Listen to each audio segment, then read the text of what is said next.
या देवी सर्वभूतेषु शक्तिरूपेण संस्थिता नमस्तस्यै नमस्तस्यै नमस्तस्यै नमो नमः। जय माता दी। माता रानी की कृपा आप सभी भक्तों पर हमेशा बनी रहे। आज आप लोग सुनेंगे देवी कवच, अर्गला स्तोत्र, कीलक स्तोत्र, श्री दुर्गा सप्तशती का अध्याय 4 और 5। इसके बाद सुनेंगे क्षमा प्रार्थना। तो एक बार प्रेम से बोलिए माता रानी की जय हो। देवी कवच। मार्कंडेय जी ने ब्रह्मा जी से कहा, हे पितामह, इस सृष्टि में परम गोपनीय सभी प्रकार से मनुष्यों का रक्षक और जो अब तक अज्ञात हो ऐसा कोई साधन मुझे बतलाने की कृपा करें। ब्रह्मा जी ने कहा, संपूर्ण प्राणियों का हितकारी पवित्र एवं परम गोपनीय उपाय तो केवल एक देवी का कवच ही है। हे मुनिवर, उसे आप श्रवण करें। देवी की 9 मूर्तियां हैं जिन्हें 9 दुर्गा के नाम से जाना जाता है। उन शक्तियों के नाम मैं अलग अलग बतलाता हूँ, जो इस प्रकार है। पहला नाम है शैलपुत्री, दूसरा ब्रह्मचारिणी, तीसरा चंद्रघंटा, चौथा कुष्मांडा, पांचवा स्कंद माता, छठा कात्यायनी, सातवां कालरात्रि, आठवां महागौरी तथा नवी सिद्धिदात्री हैं। जो व्यक्ति अग्नि से दग्ध हो रहा हो, रणभूमि में शत्रुओं द्वारा आच्छादित हो गया हो अथवा भीषण संकटापन्न अवस्था में हो, तो वह मनुष्य यदि जगजननी माँ दुर्गा के शरणागत हो जाए तो किसी भी अवस्था में उसका अनिष्ट नहीं हो सकता। वह किसी भी विपत्ति में नहीं पड़ सकता तथा वह शोक, दुख, भय आदि बाधाओं से मुक्त हो जाता है। हे देवी, जो लोग भक्ति युक्त होकर आपका स्मरण करते हैं उनकी दिनों दिन उन्नति होती है। हे देवी, अपने आराधक की तुम निश्चय ही रक्षा करती हो। चामुंडा देवी का वाहन प्रेत, वाराही का महिष, इंद्री का ऐरावत नामक हाथी और वैष्णवी का गरुड़ है। माहेश्वरी बैल पर तथा कौमारी मोर पर सवार हैं। विष्णु पत्नी महालक्ष्मी हाथ में कमल लिए कमलासन पर विराजती हैं। श्वेत वर्णाश्वरी बैल पर तथा ब्रह्माणी सरस्वती समस्त अलंकारों से विभूषित होकर हंस पर आरूढ़ हैं। समस्त देवियां अनेक अलंकारों एवं रत्नों से सज्जित होकर योग शक्तियों से पूर्ण हैं। इनके अतिरिक्त और भी अनेक देवियां हैं जो दानवों के दनल तथा संतों की सहायता के लिए क्रोधाकृति से रथ में सवार रहती हैं। उन देवियों के कर कमलों में शंख, चक्र, गदा, शक्ति, हल, मूसल, खेटक, तोमर, परशु, पास, भाला, त्रिशूल, उत्तम प्रकार का सिंह, धनुष आदि शस्त्र सुशोभित रहते हैं। उनके शस्त्र धारण का उद्देश्य देवताओं की सुरक्षा, दैत्यों का विनाश एवं भक्तों को अभय प्रदान करना है। महाभयनाशिनी, महाबल, महान पराक्रम एवं महान उत्साह से युक्त हे महारौद्रे, तुम्हें प्रणाम है। शत्रुओं को भयभीत करने वाली हे देवी, तुम मेरी रक्षा करो। प्रखर तेज के कारण मैं तुम्हारी ओर दृष्टिपात भी नहीं कर सकता। ऐन्द्रिय शक्ति पूर्व दिशा में मेरी रक्षा करे और आग्नेय शक्ति आग्नेय कोण में रक्षा करे। वाराही देवी दक्षिण दिशा में, खड्ग धारणी नैऋत्य कोण में, वारुणी शक्ति पश्चिम में तथा मृगवाहिनी शक्ति वायव्य कोण में मेरी रक्षा करे। कौमारी शक्ति उत्तर में, शूलधारणी शक्ति ईशान कोण में, ब्रह्माणी ऊपर तथा वैष्णवी शक्ति नीचे हमारी रक्षा करें। इस प्रकार सवारूढ़ चामुंडा देवी दसों दिशाओं में मेरी रक्षा करें। आगे जया और पीछे विजया मेरी रक्षा करें।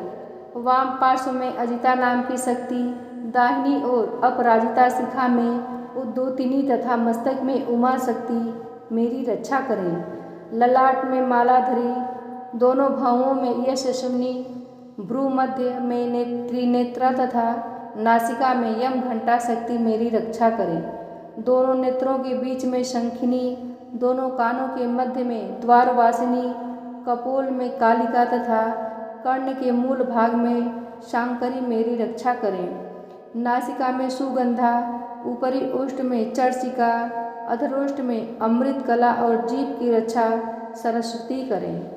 मेरे दांतों की रक्षा कौमारी, कंठ के मध्य भाग में चंडिका, गले की त्रिघंटा तथा तालु भाग की रक्षा महामाया करें।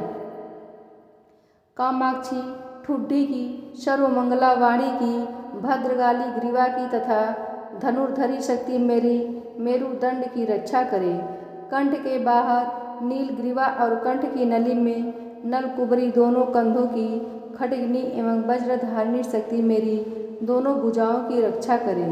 दोनों हाथों की दंडनी, अंगुलियों की अंबिका, नखों की शूलेश्वरी और कुची भाग की कुलेश्वरी रक्षा करें। महादेवी स्तनों की तथा मेरे मन की रक्षा शोक विनाशिनी शक्ति करें। ललिता देवी हृदय की एवं शूल धारिणी शक्ति मेरे उदर की रक्षा करें।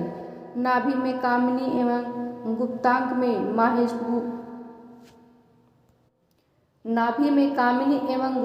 में गुम्हेश्वरी मेरी रक्षा करें। कामिका तथा पूतना लिंग की और महिषवाहिनी गुदा की रक्षा करें।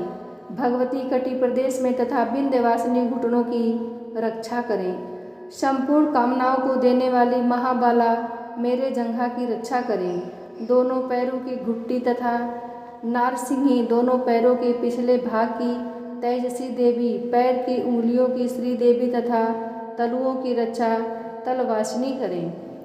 दृष्टा कालरी नखों की, ऊर्ध्वकेशनी देवी केशों की, कौबेरी रोमावली के क्षेत्रों में तथा बागेश्वरी मेरी त्वचा की रक्षा करें।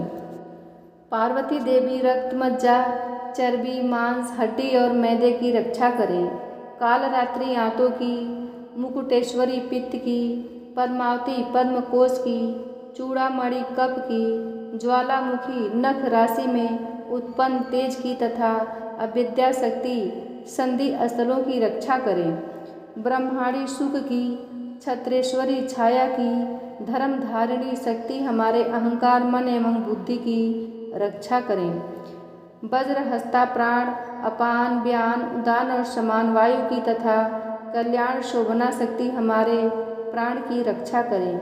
रस, रूप, गंध, शब्द तथा स्पर्श रूप विषयों का अनुभव करते समय योगिनी एवं हमारे सत्व, रज एवं तमो गुणों की रक्षा नारायणी देवी करें।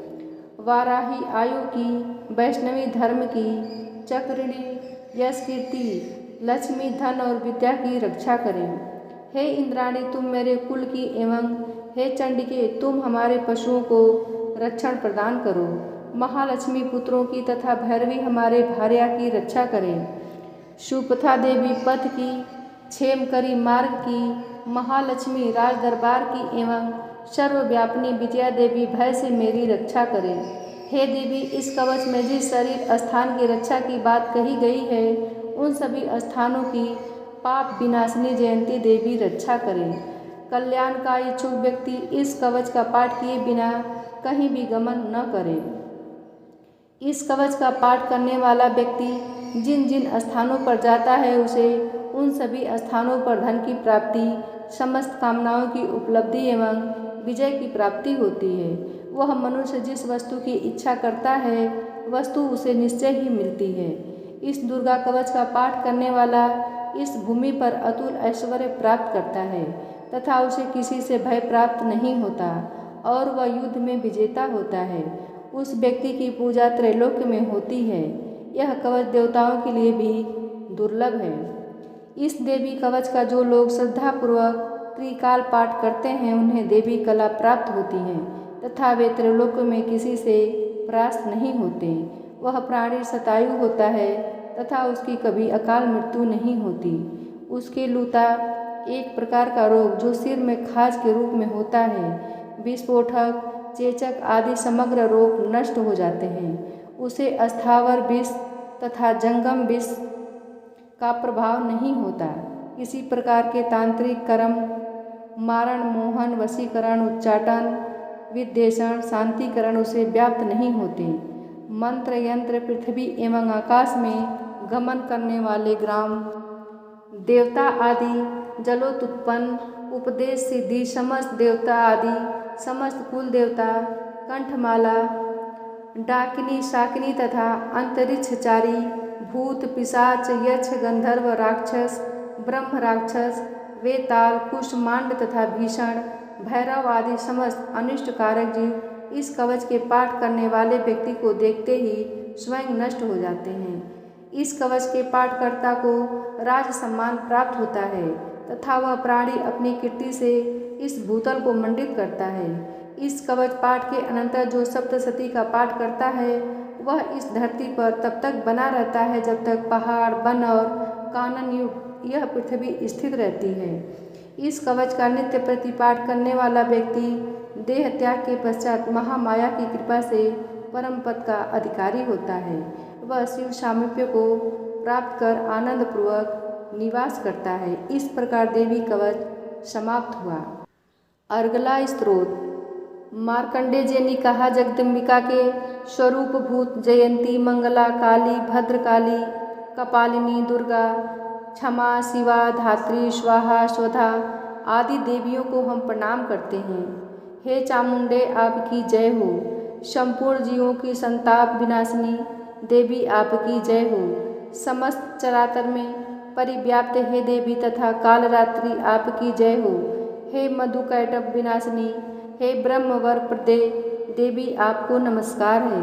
तुम मुझे रूप, विजय, यश प्रदान करो एवं मेरे शत्रुओं का नाश करो। हे महिषासुर विनाशिनी एवं भक्तों की सुखदायिनी देवी आपको मेरा नमस्कार है। आप मुझे रूप, यश, जय आदि प्रदान करो और मेरे शत्रुओं का विनाश करो। चंड, मुंड एवं रक्त बीज आदि दैत्यों की विनाशिनी देवी तुम मुझको रूप, जय तथा यश प्रदान करो तथा मेरे रिपुओं का नाश करो। शुंभ, निशुंभ और धूमाक्ष नामक दैत्यों की संहारिणी हे देवी तुम मुझको रूप, यश, सुख्याति प्रदान करो तथा मेरे शत्रुओं का नाश करो।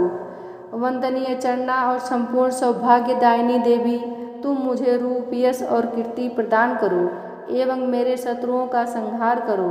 अचिंत्य स्वरूपा एवं अचिंत्य चरित्र वाली शत्रु विनाशिनी हे देवी तुम मुझे रूप, जय और कीर्ति दो और मेरे शत्रुओं का नाश करो।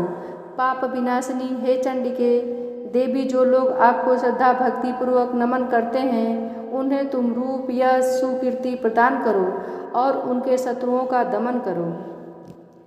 हे व्याधि विनाशिनी चंडिके देवी, जो लोग भक्ति भाव से तुम्हारा अभिनंदन करते हैं उन्हें रूप, यश और जय प्रदान करो और उनके शत्रुओं का विनाश करो। हे चंडिके, जो लोग भक्ति युक्त होकर तुम्हारा पूजन और नमन करते हैं उनको तुम रूप, जय और यश दो तथा उनके बैरियों का विनाश करो।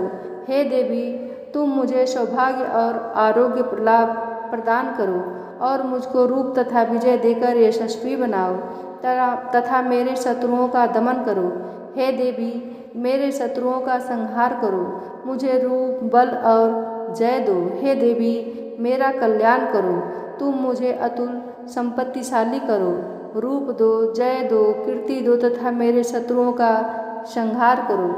हे अम्बे, देवासुरों के शिरोरत्न के नमस्कार से तुम्हारे चरण घिसते रहते हैं। हे भगवती, तुम मुझे रूप दो, जय दो, यश दो तथा मेरे शत्रुओं का विनाश करो। हे देवी, तुम अपने भक्तजनों को विद्वान, यशवान और धनवान बनाओ। हे देवी, तुम मुझको रूप, जय, यश प्रदान करो तथा मेरे दुश्मनों का नाश करो। प्रबल दैत्यों के गर्व को चूर करने वाली हे चंडिके, तुम शरणागत को रूप, जय, यश दो और मेरे दुश्मनों का नाश करो। हे चार भुजाधारिणी ब्रह्मा द्वारा वंद परमेश्वरी, तुम मुझे रूप, जय, कीर्ति दो और मेरे शत्रुओं का क्षय करो। हे अंबिके, तुम्हारी स्तुति भगवान विष्णु सदैव किया करते हैं। तुम मुझे रूप, जय, यश दो तथा मेरे शत्रुओं का संहार करो। भगवान शिव द्वारा स्तुति प्राप्त हे परमेश्वरी, तुम मुझे रूप, जय, यश दो और मेरे शत्रुओं का संहार करो। सचीपति देवराज इंद्र के द्वारा शुद्ध भाव से पूजित हे परमेश्वरी, तुम मुझको रूप, जय, कीर्ति दो और मेरे शत्रुओं का संहार करो। अपनी प्रचंड भुजाओं द्वारा दानवों के दर्प को जलाने वाली हे देवी, तुम मुझको रूप दो, जय दो, कीर्ति दो और मेरे शत्रुओं का नाश करो। अपने भक्तजनों को अत्यंत आनंद प्रवर्धिनी हे अंबिके, तुम मुझे रूप, जय, यश देकर मेरे शत्रुओं का दमन करो। हे देवी, हमारी इच्छा के अनुरूप कार्य करने वाली कुलीना सुंदर पत्नी मुझे प्रदान करो जो संसार सागर से उद्धार करने वाली हो। इस देवी ध्यान स्त्रोत का पाठ कर जो भक्त दुर्गा सप्तशती का पाठ करते हैं उन्हें दुर्गा सप्तशती पाठ करने का संपूर्ण फल मिलता है तथा भगवती के अनुग्रह से उन्हें प्रचुर धन का लाभ होता है। इस प्रकार अर्गला स्त्रोत समाप्त हुआ। कीलक स्त्रोत। मार्कंडेय मुनि ने कहा, जिन आशुतोष भगवान शिव का विशुद्ध ज्ञान ही शरीर रूप है, जिनके तीनों नेत्र तीनों वेदों ऋग यजु और साम के समान हैं, जिन्होंने अपने मस्तक पर अर्धचंद्र धारण कर रखा है तथा संपूर्ण कल्याण के कारण भूत हैं, ऐसे भगवान शिव की मैं वंदना करता हूँ। यह कीलक सप्तशती पाठता के लिए सप्तशती मंत्रों के अंगभूत रूप में है। जो लोग इस कीलक का पाठ करते हैं उनका सदैव मंगल होता है। इस कीलक पाठ से उच्चाटन आदि कर्म सिद्ध होते हैं और इस स्तोत्र के पाठ करने से ही भगवती दुर्गा उस पर प्रसन्न होती हैं। उच्चाटन आदि कर्मों की सिद्धि तथा भीषण व्याधि विनाश के निमित्त यंत्र मंत्र तंत्र आदि कार्यों तथा व्याधि मुक्ति के लिए रसायन आदि औषधियों की आवश्यकता पड़ती है, परंतु इस कीलक के पाठ मात्र से ही बिना तंत्र मंत्र तथा औषधियों के ही उच्चाटन आदि क्रियाएं संपन्न होती हैं तथा संपूर्ण रोगों का नाश होता है। जहाँ अन्य मंत्रों के जप आदि से जो फल प्राप्ति होती है वही केवल दुर्गा सप्तशती के पाठ मात्र से ही समस्त सिद्धियाँ उपलब्ध होती हैं। अब आप ही विचार कीजिए कि इन दोनों में कौन सर्वश्रेष्ठ है। इस शंका रूपी प्रश्न के समाधान में भगवान शंकर ने दुर्गा सप्तशती को ही बताया कि यही दुर्गा सप्तशती सर्वोत्तम फलदायक है। दुर्गा सप्तशती के पाठ मात्र से ही पाठक के पुण्य की अक्षय वृद्धि होती है। ऐसा देखकर भगवान शंकर ने दुर्गा सप्तशती को गुप्त कर रखा, अर्थात सप्तशती के समस्त मंत्रों को किलित कर दिया। जो व्यक्ति कृष्ण पक्ष की चतुर्दशी या अष्टमी को स्थिर चित्त से दुर्गा सप्तशती का पाठ करता है उसका निःसंदेह रूप से मंगल होता है। जो लोग अपना संपूर्ण द्रव्य दुर्गा को अर्पित कर प्रसाद रूप में उस धन का उपयोग करते हैं, भगवती निश्चय ही उन लोगों पर प्रसन्न होती हैं, क्योंकि सप्तशती के फल को शिव जी ने किलित कर रखा है। जो लोग पहले कीलक पाठ करके तत्पश्चात सप्तशती का पाठ करते हैं वे अंतकाल में सिद्ध देवी के पार्षद और गंधर्व योनि को प्राप्त होते हैं। सर्वत्र भ्रमण करते रहने पर भी उन्हें कभी किसी प्रकार का भय नहीं होता, उनकी अकाल मृत्यु भी नहीं होती तथा अंत में वे मोक्ष पद के अधिकारी होते हैं। इस कीलक को समझकर तथा उसका परिहार करने के पश्चात ही दुर्गा सप्तशती का पाठ करना उचित है। इस कीलक के रहस्य को न जानकर जो व्यक्ति सप्तशती का पाठ करता है उसका अनिष्ट होता है। भगवती की कृपा से ही नारियों को सौभाग्य और संतान सुख की उपलब्धि होती है। इस हेतु इस सप्तशती का पाठ करना आवश्यक है। इस स्तोत्र का पाठ मंद स्वर में करने से संपूर्ण सिद्धियों की प्राप्ति होती है। अतएव सर्वप्रथम कीलक का पाठ करके ही सप्तशती का पाठ करना उचित है। जिस भगवती की कृपा कटाक्ष से मनुष्य को ऐश्वर्य सौभाग्य आरोग्य संपत्ति शत्रु विनाश एवं निर्माण पद की प्राप्ति होती है उस महिमामयी भगवती दुर्गा की स्तुति प्राणी क्यों नहीं करते। इस प्रकार कीलक स्तोत्र समाप्त हुआ। इंद्र आदि देवों द्वारा देवी का स्तुति गान। अब ऋषि ने आगे कहना आरंभ किया।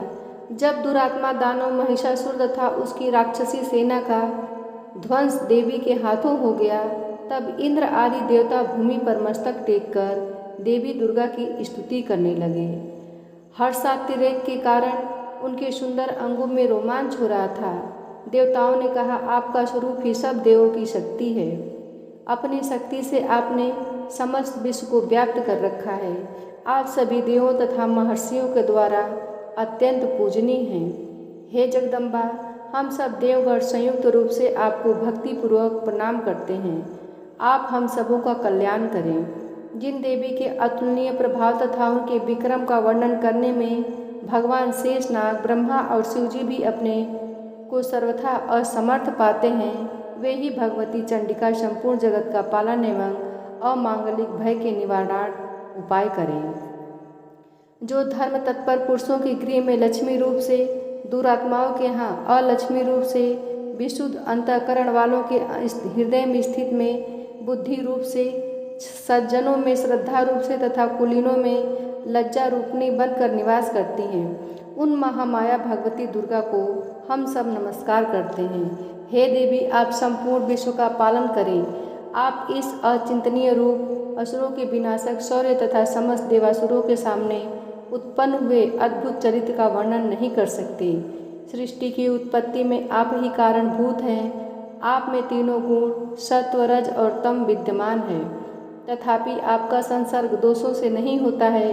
आपके महत्व को भगवान विष्णु और शिवजी भी नहीं जान सकते।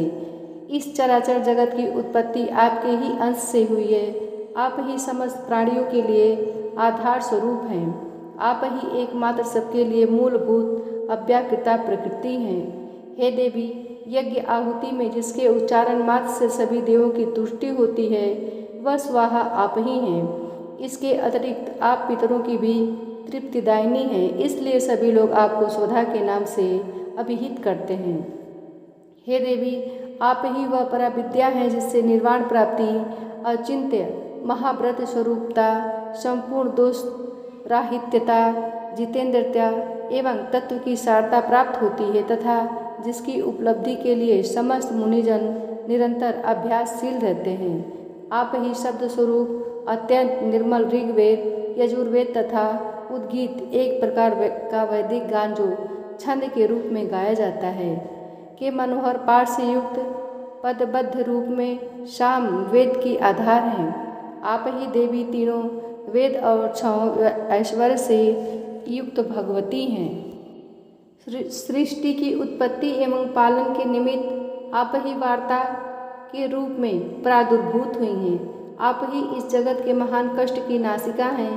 हे देवी, संपूर्ण शास्त्रों के तत्व ज्ञान की प्राप्ति के लिए आप ही मेघा शक्ति हैं। इस दुस्तर भव सागर से तारने वाली आप ही नौका रूपिणी दुर्गा देवी हैं। आप सदैव ही आसक्ति से रहित हैं। आप ही कैटभ दानव के शत्रु विष्णु भगवान के वक्ष में निवास करने वाली तथा शिव द्वारा आदर प्राप्त गौरा देवी भी हैं। आपके मुखमंडल मधुर हास से पूरी स्वच्छ पूर्ण चंद्रबिंब के समान और उत्तम स्वर्ग की मनोहर आभा से आलोकित है। फिर भी आपके इस अनुपम रूप राशि को देखकर राक्षस महिषासुर ने क्रोधाविष्ट होकर आप पर आक्रमण कर दिया। यह अत्यंत आश्चर्यकारक घटना है। हे देवी, जब वही मुखाकृति क्रोधपूर्ण मुद्रा में उदयकालीन चंद्रमा के समान रक्ताभ तथा वक्र भ्रिकुटी के कारण भीषण उठी, तब महिषासुर के प्राण सहसा क्यों नहीं निकल गए? यह बहुत ही आश्चर्यजनक बात है, क्योंकि क्रोध यमराज के सन्मुख ऐसा कौन जीवधारी है जो प्राण धारण में सक्षम हो सके। हे परमात्मा स्वरूपा देवी, आप प्रसन्न हो। आपकी प्रसन्नता ही इस सृष्टि का कल्याण संभव होता है एवं कुपित होने पर कितनों का ही विनाश हो जाता है। यह बात अनुभव द्वारा प्रत्यक्ष लक्षित हुई है। महिषासुर की विशाल वाहिनी आपके क्रोधानल में पड़कर क्षण भर में ही भस्मीभूत हो उठी। आप सदैव ही अभ्युदय कारिणी हैं। जिन लोगों पर आपकी कृपा दृष्टि रहती है, वे ही देश तथा समाज में सम्मानित, धन धान्य से पूरी तथा ख्याति प्राप्ति के भाजन होते हैं। उन लोगों का धर्म कभी शिथिल नहीं होता तथा वे ही अपने भार्या, पुत्र एवं अनुचर आदि के साथ रहकर जगत में धन्य होते हैं। हे देवी, आपके कृपा कटाक्ष के द्वारा धर्मप्राण लोग श्रद्धान्वित होकर सदैव धर्म कार्य में तल्लीन रहते हैं, जिसके फलस्वरूप पुण्य स्वर्गलोक की प्राप्ति होती है। इसलिए निश्चय ही आप त्रिलोक को अभिलषित फल देती हैं। हे माँ दुर्गे, आपके स्मरण मात्र से ही सब जीवों के भय का निवारण होता है। स्वस्थ व्यक्तियों द्वारा आपका ध्यान किए जाने पर आप उन्हें शुभप्रद बुद्धि देती हैं। दुख, दारिद्र्य और भय हारने देवी, आपका चित्त सदैव परोपकार में द्रवित रहता है। आपके समान इस जगत में ऐसा दूसरा कौन है?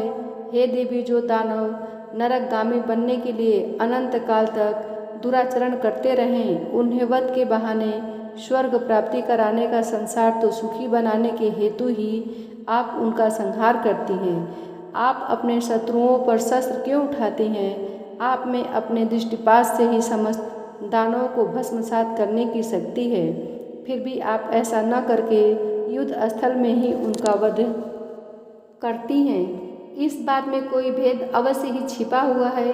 वह भेद अनुमानता यही होगा कि वे सब दानव मेरे शस्त्र स्पर्श द्वारा पवित्र होकर स्वर्ग लाभ करें। इस प्रकार उन पाप आत्माओं के प्रति भी आपके उत्तम विचार रहते हैं। उन राक्षसों की आंखें खड्ग की भयंकर चमचमाहट और त्रिशूल की घनीभूत दीप्ति से चकाचौंध हो जाने पर भी प्रकाश रहित नहीं हुई, क्योंकि वे सब आपके आनंदप्रद मुख चंद्र को निहार रहे थे। हे देवी, आपका शील दुरात्माओं के अनितकीर व्यवहार का निवारक है। आपका स्वरूप अचिंत्य तथा अतुलनीय है। आपकी शूरता देवजयी दानवों का संहारक है। इस प्रकार आपने सदा ही अपने शत्रुओं पर कृपा दृष्टि रखी है। हे वरदात्री देवी, आपके शौर्य की समानता कहीं भी नहीं हो सकती। शत्रुओं को त्रस्त करने वाला ऐसा मनोरम रूप अन्यत्र कहाँ दिखाई पड़ सकता है। हृदय में कोमलता एवं युद्ध स्थल में निष्ठुरता, ये दोनों बातें एक साथ होने का भाव आपके अतिरिक्त त्रैलोक्य में कहीं नहीं दिखाई पड़ता। हे जगदम्बे, शत्रुओं का वध करके आपने उन्हें अमृत प्रदान कराया है। उन लोगों द्वारा हम सबों को मिलने वाला त्रास भी दूर किया है, इसलिए हम सभी का आपको नमस्कार है। हे देवी, आप शूल के द्वारा हमारी रक्षा करें। हे अंबिके, आप अपने खड्ग, घंटा, ध्वनि और धनुष की टंकार से मेरी रक्षा करें। हे चंडिके, आप चारों दिशाओं पूर्व, पश्चिम, दक्षिण और उत्तर में अपने त्रिशूल को घुमाकर मेरा परित्राण करें। त्रैलोक्य में आपके जो परम मनोहर एवं भीषण रूप दृष्टिगत हो रहे हैं, उनके द्वारा आप हमारी तथा भूतल की रक्षा करें। हे अंबिके, आपके कर कमलों में शोभित होने वाले खड्ग, शूल, गदा आदि जो भी आयुध हों, उन सभी के द्वारा आप हम सभी का रक्षण करें। तब इसके बाद ऋषि ने कहा, इस तरह जगन माता की समस्त देवगणों ने समवेत स्वर में स्तुति की तथा नंदनवन, इंद्रपुरी का बगीचा के दिव्य पुष्पों तथा गंध, चंदन आदि के साथ उनकी पूजा की। तत्पश्चात देवों ने दिव्य धूपों के सुवास से उन्हें सुवासित किया। देवी ने हाथ जोड़कर नमस्कार करते हुए उन देवों से कहा। देवी ने कहा, हे देवगण, तुम लोग मुझसे अपना इच्छित पदार्थ मांग लो। देवी की ऐसी बात सुनकर देवों ने कहा, हम लोगों की संपूर्ण आकांक्षाएं देवी की कृपा से पूर्ण हो चुकी हैं। अब कुछ भी पाने की चाह नहीं रह गई है। हे महेश्वरी, आपने हमारे प्रबल शत्रु महिषासुर का वध किया है, फिर भी आप यदि अनुग्रहवश हम लोगों को कुछ देना ही चाहती हैं तो हमारी लालसा है कि हम जब भी आपका स्मरण करें तभी आप दर्शन देकर हम सबों का कष्ट दूर करें। हे प्रसन्न वंदना अंबिके, जो भी कोई इन स्त्रोतों के द्वारा आपका गुणगान करें, उसे आप धन, धान एवं स्त्री, पुत्र आदि से युक्त करें तथा हम लोगों पर सदा ही प्रसन्नता की दृष्टि रखें। इसके अनंतर ऋषि ने कहा, हे राजन, देवताओं ने अपने तथा विश्व के कल्याण के निमित्त जब भद्रकाली देवी को स्तवन के द्वारा प्रसन्न किया, तब देवी तथास्तु वैसा ही हो कहकर वहीं अंतर्निहित हो गई। हे राजन, प्राचीन काल से त्रैलोक्य हितैषणी देवी देवों के शरीरांश से जिस तरह प्रादुर्भूत हुई थी, वह सब वृत्तांत मैंने तुम्हें बतला दिया। तदंतर देवों की हितकारिणी देवी ने जिस तरह गौरी देवी के अंगों से प्रकट होकर दुरात्मा शुंभ एवं निशुंभ दैत्यों का संहार किया, उसका वर्णन अब मैं तुमसे करता हूँ। इस प्रकार चौथा अध्याय समाप्त हुआ। पांचवा अध्याय, देवों द्वारा देवी की स्तुति, चंड मुंड द्वारा देवी के पास दूत प्रेषण एवं पुनः दूतों का प्रत्यावर्तन। ऋषि ने आगे कहना प्रारंभ किया। प्राचीन काल में शुंभ और निशुंभ नामक महाबलवान दानवों ने बल मद से गर्वित होकर इंद्रासन को अपने अधीनस्थ कर लिया। उन दानवों ने सूर्य, चंद्र, कुबेर, यम, वरुण आदि देवताओं के अधिकारों को छीन लिया। उन देवों ने अग्नि और वायु को भी अपदस्थ कर दिया, अर्थात उन दोनों भाइयों ने संपूर्ण स्वर्ग लोक को हस्तगत कर वहाँ से देवों को खदेड़ दिया। उन दोनों राक्षसों से पराजित तथा अपमानित होकर सभी देवों ने अपराजिता देवी का ध्यान किया। पूर्व काल में जगदम्बा द्वारा देवों को वर प्राप्त था कि जब भी उन पर किसी प्रकार का संकट उपस्थित होगा तभी देवी की आराधना द्वारा उनका संकट दूर हो जाएगा। ऐसा सोचकर सभी देवता हिमालय पर्वत पर जाकर भगवती विष्णु माया की स्तुति करने लगे। देवताओं ने कहा, देवी को नमस्कार है, महादेवी शिवा को हम सभी का प्रणाम है, प्रकृति एवं भद्रा को नमस्कार है। हम लोग नियम पूर्वक जग जननी जगदम्बा की वंदना करते हैं। रौद्रा, नित्या, गौरी एवं धात्री देवी को मेरा बारंबार नमस्कार है। ज्योत्सनामयी, चंद्र रूपिणी तथा सुख स्वरूपिणी देवी को मेरी सतत वंदना है। शरणापन्नों के लिए कल्याणमयी, वृद्धकरी एवं सिद्ध स्वरूपिणी देवी को हम सब लोग बार बार प्रणाम करते हैं। नैसृति राजाओं की लक्ष्मी तथा सर्वाणी स्वरूपिणी जगदम्बा को हम सब नतमस्तक होकर अभिवादन करते हैं।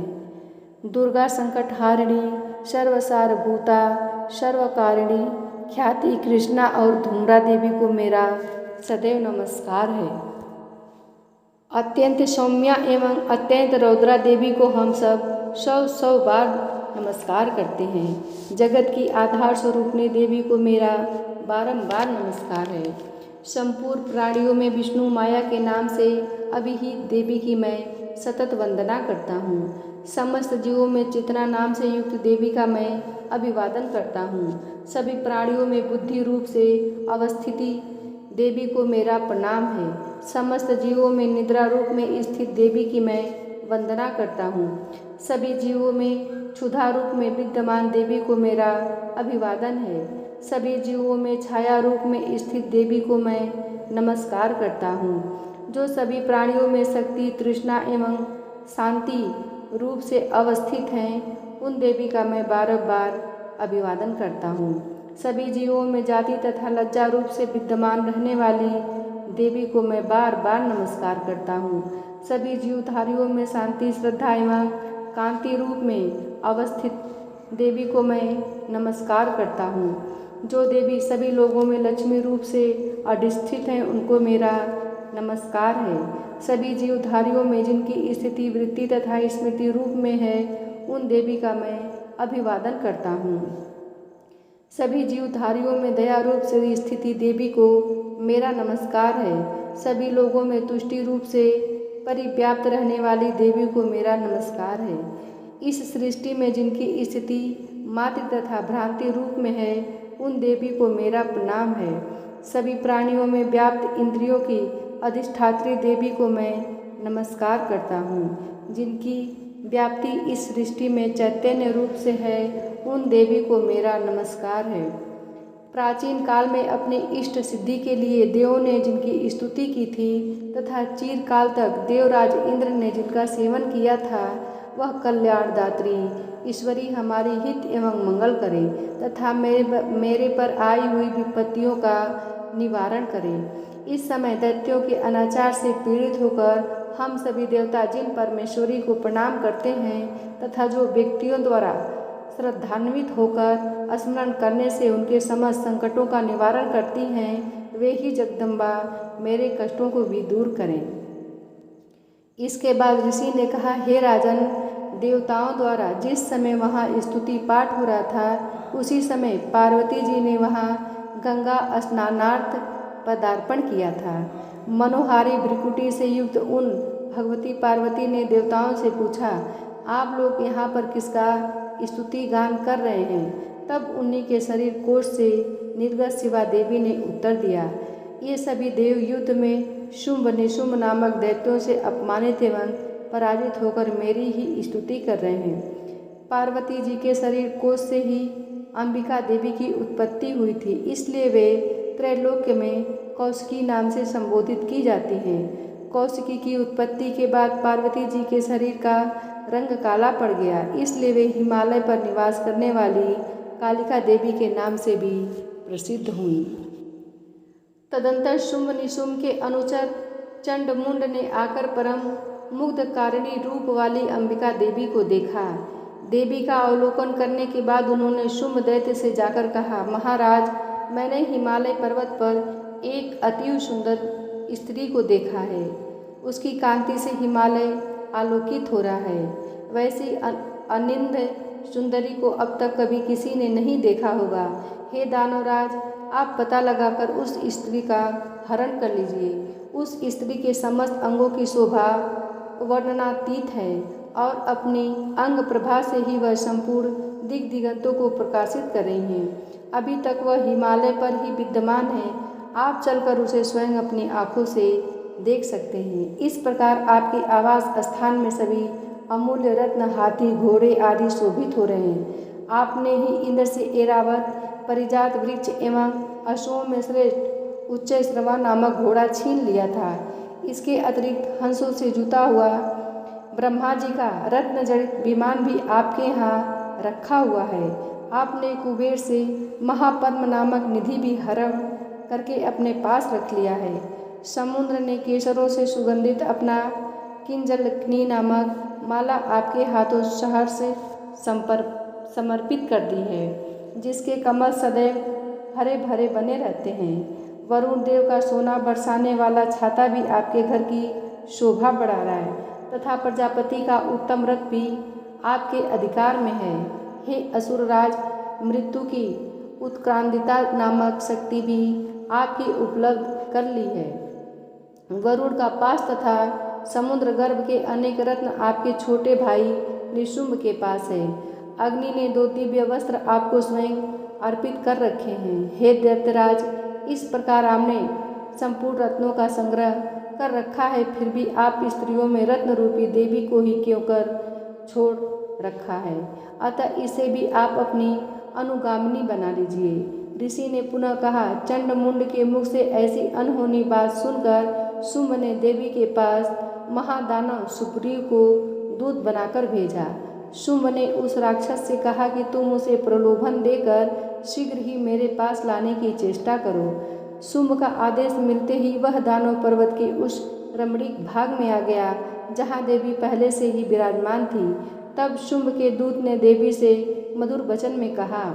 दूत ने देवी से कहना प्रारंभ किया, हे देवी, इस समय दैत्यराज शुंभ ही इस त्रैलोक के एकमात्र अधिपति हैं। उन्हीं का भेजा हुआ मैं दूत के रूप में तुम्हारे सम्मुख उपस्थित हुआ हूँ। सभी देवगण उनकी आज्ञा का पालन बिना प्रतिरोध करते आए हैं। कोई भी उनका आदेश नहीं टाल सकता है।